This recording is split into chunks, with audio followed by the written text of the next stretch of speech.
Good morning, good morning, good morning. Ayan, nagre-ready na po tayo maggisa. So, ayan, ginisa na natin ang ating baboy. Ayan, dahil magluluto tayo ng hipon. Then, habang magluluto tayo ng hipon is, nagpakulo na rin ako or nilaga ko muna yung paa ng manok dahil magluluto tayo ng paa ng baboy or lechon. Yeah. I mean paksiw, kung ano na ng mga pinagsasabi ko. So ayan, balik na nga po tayo sa pagigisa. Yan. Yung sa halagang 20 pesos na binili kong hipon. So ayan, ginisa ko na po siya sa sibuyas, bawang, then naglagay tayo ng baboy. Yan, yung laman ng baboy is ginisa natin siya. Tapos is naglagay tayo ng asukal. So kung mapapansin nyo, yung alamang po namin is kulay pink. Yes, kinulayan na po yan. So ganun po yung alamang dito sa amin. Dahil araw ng Sabado ngayon is pumunta tayo sa palengke kanina. Ayan. Dahil market day. So ayan, so napansin ko yung niluluto natin or yung inano ko sa labas is wala ng uling. So nagdagdag tayo ng uling dyan sa may pugon. So ayan, so bali hinango muna natin ang kaldero. Tapos naglagay tayo ng uling. Then ibabalik ko na po yung kaldero na hinango natin. Tapos balikan natin yung ginigisa natin dun sa kabila. So kung napapansin nyo, bakit wala ako dito sa kusina, dun ako sa labas nagluluto, dahil is ginagawa po yung abuhan kung tawagin sa amin. So ayan na nga po, is luto na nga po yung ginisa natin na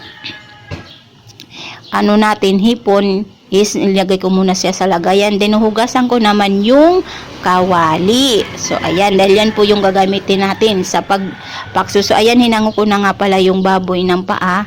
So ayan, so dahil malambot na po siya, ayan, is mag-ano naman tayo, papainit ng kawali. So habang mainit ng kawali is naglagay na po tayo dyan ng mantika. Tapos habang mainit ng mantika is isusunod naman natin ang paggisa ng bawang. Yes, gisa po natin hanggang sa maging kulay brown. Igisa isang kutsa, and then yung isunod naman natin is yung sibuyas. So ayan. So first time ko rin itong gagawin sa pagluto ng paksiw ng paa ng baboy. So ayan na nga po, is linagay na natin ang ating sibuyas, then ihalo-halo natin isang kutsa. Tapos is yung paa ng baboy or yung linaga natin kanina is isusunod naman natin dito sa kawali, ilalagay natin dito sa kawali. Then paghalo-haluin natin ng buti. Ayan, ukay-ukayin kung tawagin sa waray, ukay-ukay. So para magpantay ang lasa niya. Then pag naubos na natin ilagay yung linaga natin na bakit natin pala linaga yung baboy bago natin siya pwede namang idiretso ipaksiw? Opo, kasi nga po para maging malambot, para maging tender siya. So ayan, inulit ko lang, ang lambot is tender din in English lang. So ayan, na nga po, is naglagay na po tayo dyan ng laurel, then paminta, tapos pamintang pino, and then yung tawag dito, yung banana blossom, maglalagay din po tayo dyan, then toyo. Tapos nag-add ako ng konti lang na tawag dito yung soy sauce, then yung banana blossom. So ayan na nga po, then yung magic sarap. Tapos isusunod natin ang suka, then maglalagay tayo ng tubig, then paghalo-haloin natin, so para magpantay. So ayan na nga po, is mali yung position ko dyan dahil napapaluhan na po tayo kasi yung usok na pupunta sa mukha natin.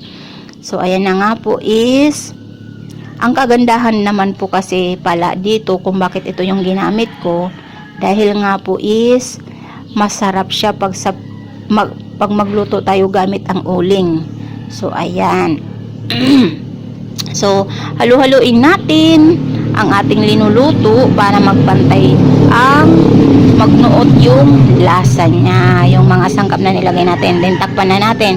Then pagka nakulo na is tingnan natin yung niluluto natin. So ayan, halu-haluin uli, halu-haluin. So malambot naman na talaga yung baboy natin. So kumbaga lulutuin lang talaga natin siya sa ano lang para maging masarap. So ayan. So ayun na nga, medyo may makaka-copyright yata tayo, Diyos mio, dahil alam mo na ngayon ng Sabado, nagpatugtog na naman yung kapitbahay natin. So ayan na nga po, ayan, so kumukulo na uli. So minamadali na siguro natin to, maluluto na yung ano natin, luto. So ayan, halo-halo lang together, halo-halo to the moon, to the back. So ayan na, Diyos mio, ano ba naman to, nandito ako sa labas, bakit gano'n, nagpapabulyum talaga sila, talaga sinasadya naman yata nila yung pag-ano ko, Diyos mio, nakikisabay dito pala sa tapat namin, Diyos mio, Marimar. So ayan na nga po, tatanggalin na natin yung kawali natin dahil natikman na natin, okay naman po ang panlasa niya, approve na approve. So masarap na naman ang kain natin nito, mapaparami na naman ang kain natin. Is ilalagay natin to or ililipat natin tong kawali doon sa loob. So ayan, ayan na, takpan na po natin dahil pinakita ko na po is okay na ang ating linuluto. So ayan na, finished product na po. So ayan, salamat sa panonood, bye, thank you for watching. Ayan, maulan na naman. So pangit na naman ang panahon ngayon, ulan, then aaraw, ulan, aaraw. O diba, sipon ang kinalabasan. Bye.